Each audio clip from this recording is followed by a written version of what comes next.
Sometimes in fantasy drafts, you wish you had this nice crystal ball that can give you all the warning signs to say, hey, this guy's going to turn out to be some skunk juice. Well, if you want help finding these wide receiver skunk juice, stay tuned. I'm going to help you. Let's get it.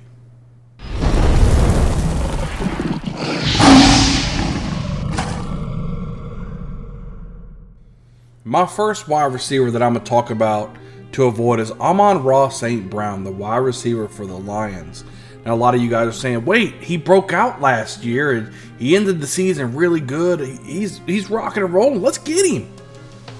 Hold on there, cowboy. Wait 1 second here. Amon St. Brown, I'm not going to say he's going to be a bust by any means. I think he's going to be a good wide receiver for the Lions.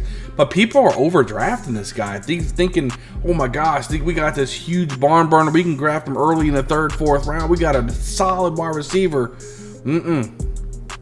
I don't think so. Think about what happened in the offseason, right? So they ended up putting more players into the wide receiver room now, right? So they ended up with getting DJ Chark in free agency. They ended up drafting Jameson Williams. He may be hurt, but now there's rumors he could be starting the season. There's a good opportunity that we could see Amon-Ra St. Brown turn into the number 3 option for this offense from the wide receiver spot. You add in TJ Hockenson and DeAndre Swift, he could be the 5th option in this offense. So I don't think you're going to get the numbers. Amon-Ra St. Brown threw up those huge numbers when he was the only wide receiver on the field. Everybody else was non-existent. Jared Goff had to focus on Amon St. Brown, and that's why he got those targets, and that's why he got those yards. Now the room's kind of filling up a little bit, so I think people are expecting way too much from this guy. He's not going to produce at the high levels he was last year. And I'm telling you guys, I'm smelling some skunk juice when I'm thinking of Amon-Ra St. Brown because people are going to overdraft the guy. Don't be left holding the bag. Now, let's go over the second guy we're going to talk about. And I wouldn't say this guy is a great wide receiver by any means, but I'm seeing him being a little bit overdrafted. And I think people aren't putting things in perspective. And that's Corey Davis. Corey Davis, the last season he was with the Titans, he played awesome. He played really well. He was actually on my team, helped me lead me to the playoffs. Then he moves over to the Jets, playing with Wilson as a rookie quarterback. Didn't have what everybody thought he was going to do. And now Corey Davis is even sliding further on the depth chart. They drafted Garrett Wilson in the first round. Should be a solid wide receiver. But they also have Elijah Moore on the outside. He is going to be the 3rd option in this offense, right? And it's one of those things that I don't think Wilson is to the point to where he can see the field as well as people may think. Yeah, he's a nice little slinger, but he's not going to be able to keep 3 wide receivers having a solid fantasy season. I think Corey Davis is completely smelling about skunk juice, and he's not somebody that you guys should be drafting whatsoever. Stay away from this guy. He's being overdrafted. You know, I don't care if you take him, if he's being drafted in the 12th round, that's overdrafted. He's not somebody that's going to give you consistent numbers whatsoever. I'm looking at maybe 1, possibly 2 catches a game for 20, 30 yards. It's not worth having on your fantasy team. Stay away from Corey Davis in 2022. Now, the last guy that we got on this list is somebody that I know a lot of people are like, hey, he's now going to be the number 1 wide receiver, the focal point of the offense. Oh my gosh, I can't wait to get him. And that's Robert Woods. Robert Woods comes over from the Rams over on to the Titans, and he now becomes the number 1 wide receiver for the offense. But hold on there.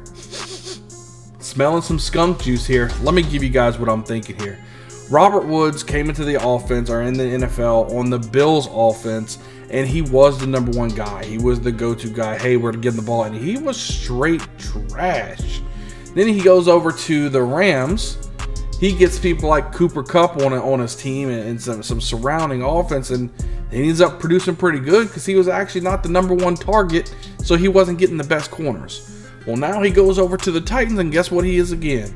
The number 1 option. He's going to get all the good corners. Yeah, they drafted Treylon Burks, but he's not going to be the number 1 option right out of the gate. It's going to be Robert Woods. He's going to get all the best option, or all the best cornerbacks and all the best coverage, all the rollover coverage. That's not somebody you want on the offense. I think he's being overdrafted right now. People are like, whoa, I want to get Robert Woods. Yeah, he may be coming back off of an injury, but he should be the focal point of this offense. He's going to become the new A.J. Brown. Stop that BS right there. He's not going to be the new A.J. Brown. He's not as good as A.J. Brown. He can't catch as good as A.J. Brown. He's not as fast as A.J. Brown. Stop comparing him to A.J. Brown. It's not going to happen. You're not going to see the numbers. Tannehill's numbers are going to go down. It's just not going to work. Robert Woods is somebody that you need to stay away. I can tell you, oh, that's more skunk juice. I'm telling you, skunk juice everywhere with Robert Woods. Just stay away from him. Other than that, these three guys, make sure you're staying away from these guys. These are definitely players to avoid, not necessarily because they're going to be completely terrible in this year, but they're being way overdrafted for what you're going to get in return. So stay away from these guys in 2022. As always, thank you for watching the video. If you haven't hit that thumbs up, hit me up with a like. I know I don't ask you guys for likes that often, but the one thing I do ask, if you aren't subscribed, hit that subscribe button. I would really appreciate it. It helps me out a lot. Can't wait to give you guys much more information going up into your fantasy drafts into the season. We're going to help you dominate your leagues this year, and I can't wait. We're going to see you guys in the next video. We'll see you guys next time.